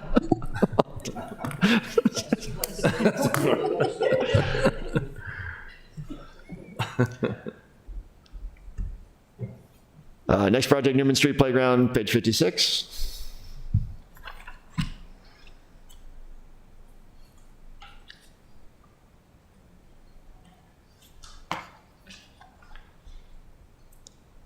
Next project, public mooring replacement, page 60. Good picture. Oh, yeah. Oops. That came over from the green roofs. Poor QC there. Pretty sure this is a harbor master project, and if I had to guess, I'd say it will be grant funded. I was right. Traffic safety on Hilltop Lane. So this will be that comprehensive effort to redesign it, and it includes a traffic signal at Gemini. So that is an intersection that has enough volume at it, and kind of the pedestrian safety aspect of that existing crosswalk isn't great, and so we're confident that a traffic signal there is the right answer. Savage? Yeah, just throw out a quick idea, because I don't know if this is part of the scope, but I see that it says traffic signal improvements. I mentioned before, as far as incorporating some sensors and things as far as cycle crossing and detection of pedestrians.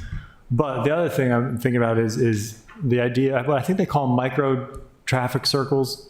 We have a fairly wide right of way. Could we potentially put a micro circle instead of a traffic signal at some of those? We can certainly have that engineer look at that. Although I guess there aren't any traffic signals. No, there's one at Primrose, I guess. Primrose There is. has a signal, and that's the only. Is that the only one? I think that's the only one. Spa Road, of course. Spa Road. Well, yeah.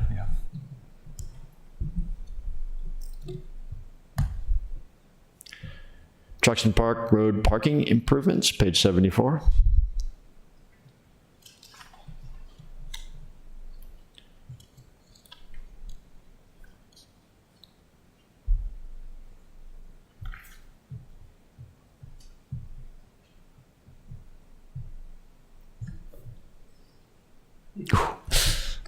Doing okay. We're almost to the end. We're at the T's.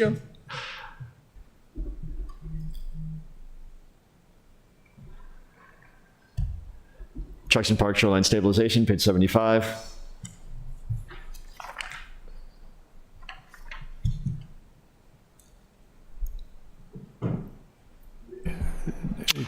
Alderman Savage? Do we have any idea of technology that might be utilized, or the approach, or is it still early in the conceptual? It's very early. Okay. But this is Eric's. Sorry, man. No worries. Hello again. Yeah, this is pretty early. We actually had identified a grant to fund this work, but we had to step back from it. It was going to constrict things too much. So we're looking for other funding sources. But the basic idea is that we want to restore this area so it can be a functional trail network, but also a natural resource. And we're losing trees here. We have quite a bit of sediment, going into Spa Creek from the erosion. We see people cutting down the hillside to get to the shoreline. I mean, we were actually out there with somebody from DNR and witnessed somebody tie up a boat to a tree and climb up the hills. Stuff that I had not seen. Wasn't me. No. So, we actually have we had gotten approved for this Land and Water Conservation Fund grant, but there were a number of restrictions that end up making it not really viable for this. So we're looking for other. We have the funding to start the design process, but we're going to continue looking for funding for the construction phase. But the preliminary scope actually has us rerouting the trail to avoid some of these heavily eroded areas, and we've discussed that internally, and the volunteers from Mid-Atlantic Off-Road Enthusiasts are going to assist us with that work, and so.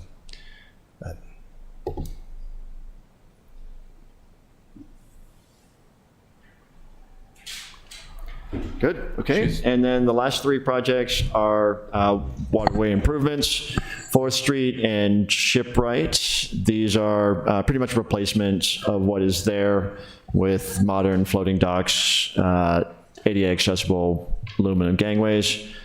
And the last project is the Truxton Pump House Road boat launch, floating dock. Mr. Mayor. Alderman Savage. So is this where the current walkway is, boardwalk? Or is this a different location? This is down, if you're at the swimming pool and you go down the road. Yes, so the bridge that takes you over, yep, towards Boxwood, I guess, is what I think of that area. I don't think that area would support a floating dock. It kind of goes between mud flat, kind of like near our. Right, it's, in terms of the water depths there and the permitting, it may only qualify for a temporary permit. Will that include the stairs on the other side? No, this is a pure floating dock. Essentially, what we'd be doing is dropping a floating dock, and I think I took that picture, and as you can see, yep, it's a mud flat. So floating dock. Floating dock, fairly far out in the water, so it's not sitting on the mud on the bottom all the time.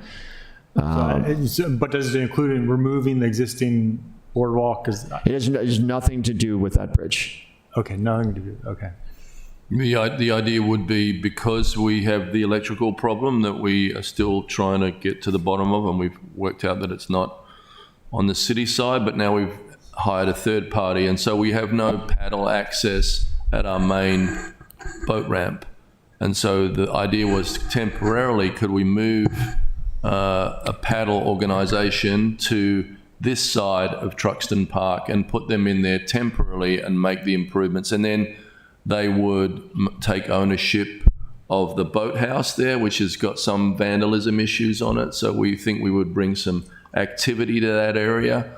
And then if we fix the problem, we move it back. Remember, for instance, the SUP paddleboard people got moved out of Ellen Moyer Park. You know, I love having that organization, or an organization like that, on Spar Creek, because I think, you know, they were early water testers for us and lots of things like that. So this is a temporary idea.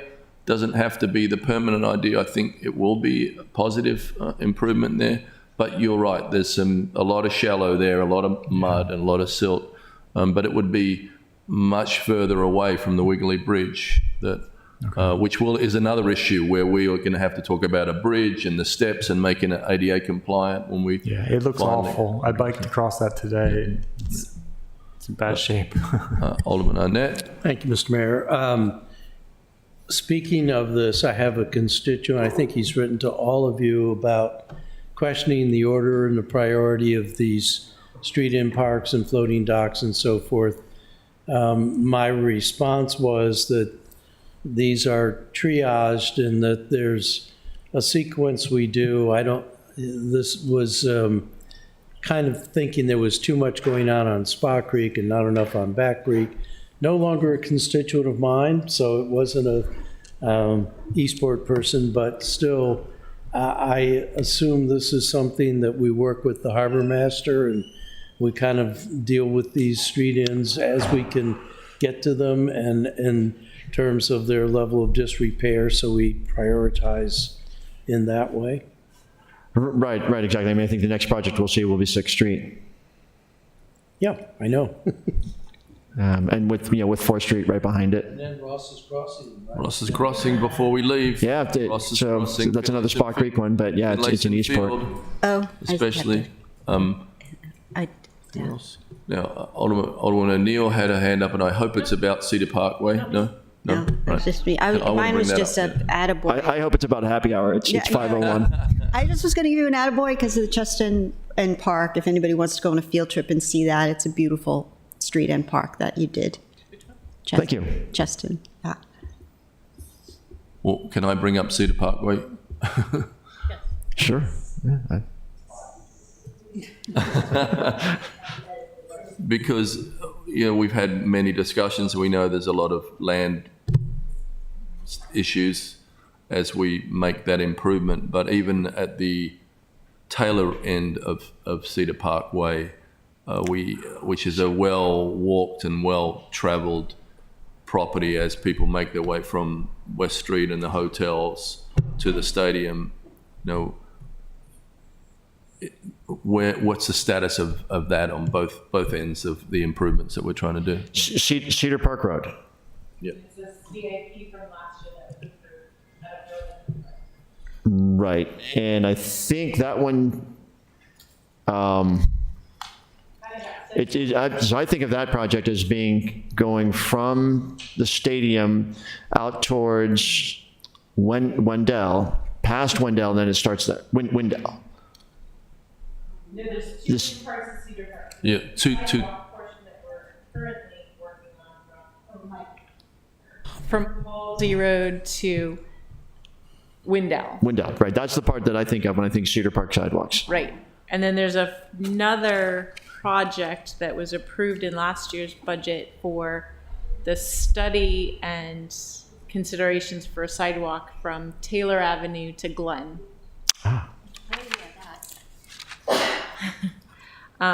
And I've been looking, I can't. Right, we'll have to follow up on what's going on with that project. Right. That does not ring a bell. We spoke last fall about it. There was some concern from senior employees, I'm not talking about anybody's age, about the fact that when it was tried a few years ago, the neighbors weren't in support of it. But that has changed, so yes. As soon as I find it, we can talk about it. But it's a CIP project, we just don't have an update on where it stands. Just want to put that on the high priority list if we could. Will do. On the high priority list, I think. Yeah. We have to find it first. Alderman Arnett. Is that it? Very quickly, thank you. This was a very helpful walkthrough. Appreciate it. Appreciate the. Thank you. Thank you all for your time. All right. Thank you. Appreciate you all. Thank you all for the great work you've all done on this year's budget. Can I have another attaboy? I wrote something last night, but I think the last city council work session, I was a little bit perturbed about the status of the stormwater project at Truxton Heights, and Hillary arranged a Zoom call last night, and the presentation was just excellent. I mean, that you know, I had. Yeah. Thank you so much for sending that email this morning. Yeah. No, it was. We really appreciate those. Yeah, it was great. Thank you. All right. Well, appreciate you guys. Anything else for good order? Let's say a little prayer for Alderwoman Finlayson. I hear she was. Oh my gosh. Huh? Is she okay? She home? Okay. Cool. She is in the hospital. I mean, X-ray. Oh my God. Drama researchers. Never gets dull around here, does it? Okay, nothing else for good order. Thank you. Meeting adjourned.